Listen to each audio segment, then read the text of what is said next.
Gusto mo bang kumita dito sa YouTube gamit lang ang mga AI softwares? Kung gusto mo yung malaman, gusto mong malaman paano kumita dito, panoorin mo yung buong video na to kasi marami akong share sa inyo ng mga malulupit na mga tips and mga valuable na mga knowledge para kumita online, specifically dito sa YouTube. Okay, so update lang tayo. Ito yung channel ko na bago ko tong ginawa around 2 months ago. Mga 1 month lang to na monetize, and dati konti pa yung revenue natin, ngayon tumaas na siya sa mga naka-follow sa atin dyan, sa mga naka-follow sa episode na to, itong bagong channel natin. So ngayon nasa $172 na. Okay, dati sobrang konti pa nun. So tumaas na rin siya, around nag-average na siya ng $8 to $6 per day. So tataas pa yan for sure. So eto, vacation plan, ito yung channel natin. By the way, please wag nyo nang bisitahin yung channel na to. Okay, para hindi ma-hurt yung analytics natin. Wag nyo na bisitahin, wag na kayo mag-subscribe. Hayaan nyo lang siya. Okay? So yun, nag-average na ng mga around $8 to $6 per day yung channel na to. And yung maganda dito, okay, sa mga naka-follow dyan, itong channel na to is, yung mga content dito is made by AI. Okay? To be specific, Pictory AI. So itong software na to, yung Pictory AI, meron siyang bayad monthly na around $39.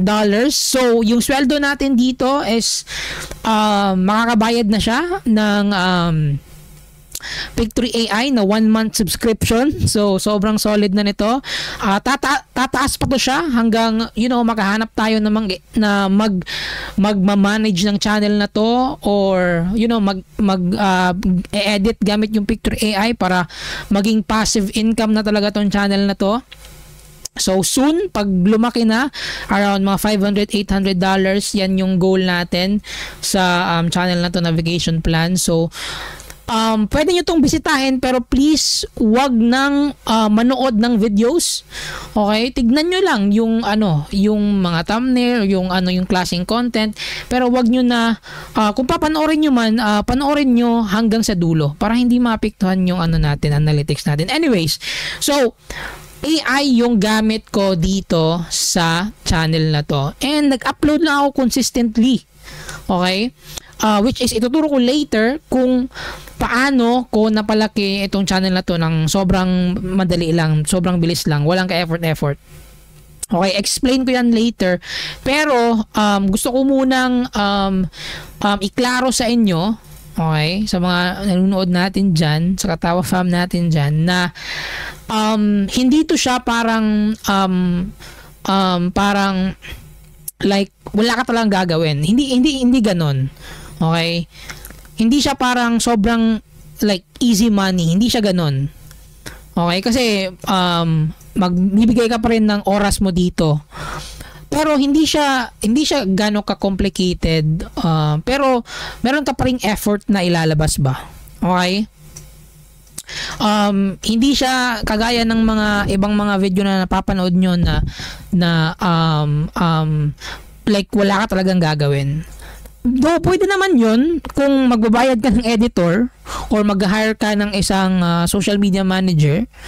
Pwede yun. Okay? Magbabayad ka, mag-i-invest ka.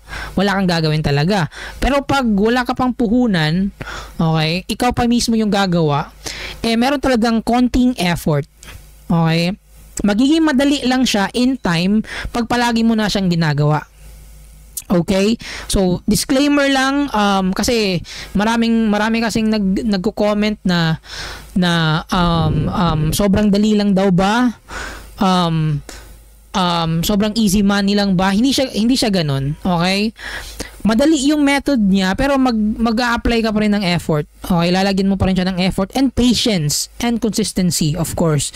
Okay, para maging klaro lang, kasi maraming nagko-comment na sinubukan nila pero hindi daw ganun, hindi siya ganun ka easy money. Like sa lahat naman siguro, hindi naman siguro totoo yung easy money lang talaga, like wala kang gagawin, like zero.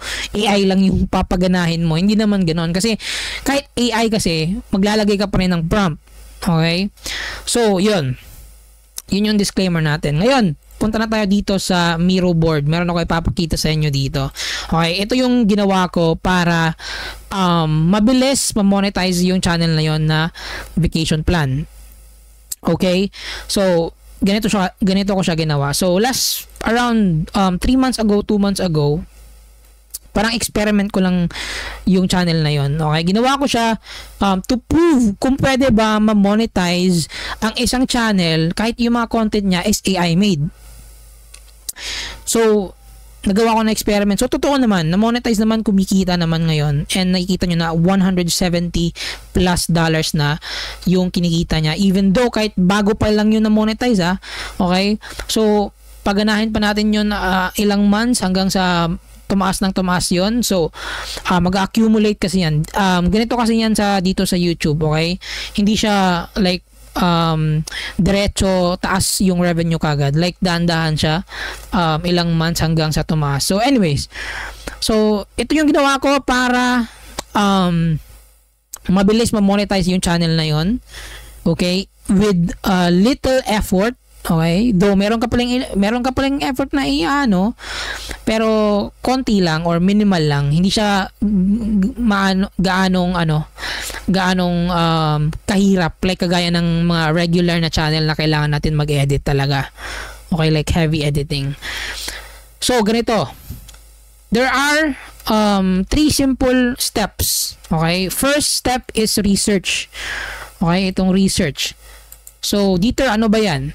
So, una, dapat maghanap ka muna or tukuyin mo muna kung ano yung niche mo na gusto mong pasukin. Okay?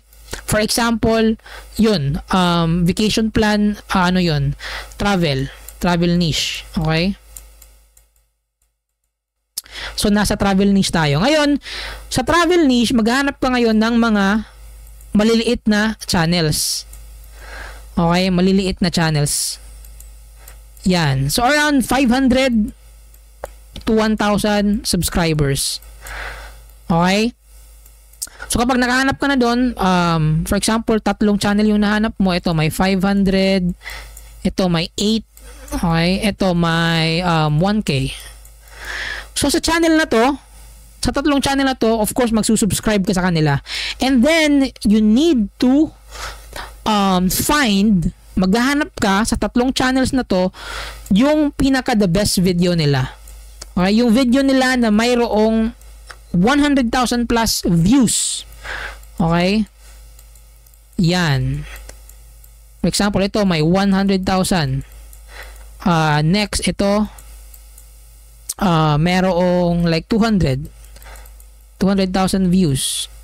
Okay, na video. And then ito merong 500,000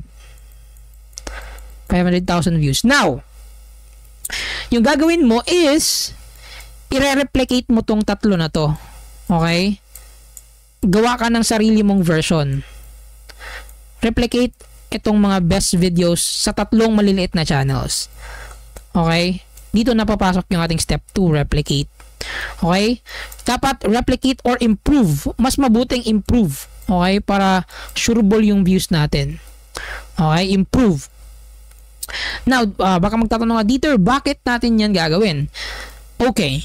So, sa mga channels na to, itong 3 maliliit na channels, kung nakakuha sila ng maraming views sa kanilang mga videos, merong isa sa mga videos nila, or merong kahit 2 or maraming videos na may maraming views, kahit maliliit pa lang silang channel, that means yung video na yon is trending. Okay? Trending or in demand. Okay? In demand yung video na yan. Okay? Sobrang daming tao yung gustong manood sa kung anong topic man yung 3 videos na to. Okay? For example, itong video na may 500,000 views, ang topic niya is 10 best, okay, best cities in Philippines. That means itong title na to or itong idea na to, sobrang daming taong gustong manood. In demand siya. Okay? So, yan yung i-replicate mo or improve mo. And then, repeat the process around 15 to 30 times. Okay? Hanggang sa makakuha ka ng results. Okay? And possible yan na sa pag-upload mo ng first mo na video, ika-second mo na video, ika-third, ika-fourth, 0 views yung makukuha mo, mag-iintay ka lang. Okay? Because it takes around 10 to 15 videos before ma-notice ni YouTube algorithm yung channel mo or bigyan kanya ng impressions sa mga videos mo. Bibigyan yung chance ng mga video, bibigyan yung mga videos mo ng chance ng algorithm. It takes 15 to 30 videos. So mag-antay ka muna. Okay? Huwag ka muna ma-discourage kapag 0 views yung nakuha mo. Okay? So, yan yung pinaka-importante, maghanap ng in-demand na topic or idea, video idea. Okay?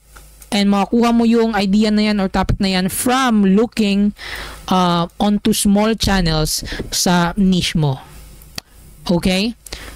So, it's very, very simple, very, very easy. Okay? Itong method na to, simple and easy lang. Pero, ito yung pinaka-problema sa method or sa mga tao in general is consistency. Okay? And ito yung pinaka-importante sa lahat. Okay? Hindi mag-work itong method na to kung walang consistency. Okay? Kung makikita nyo sa aking vacation plan na channel, consistent yon for about 1 to 30 days 30 days na consistency, upload. Okay? Yung sikreto ko naman dyan, mag-bulk create ako. Okay? Ito yung tinatawag na bulk create. Kung saan gagawa muna ako ng 30 videos before ako magsimula ng isang channel.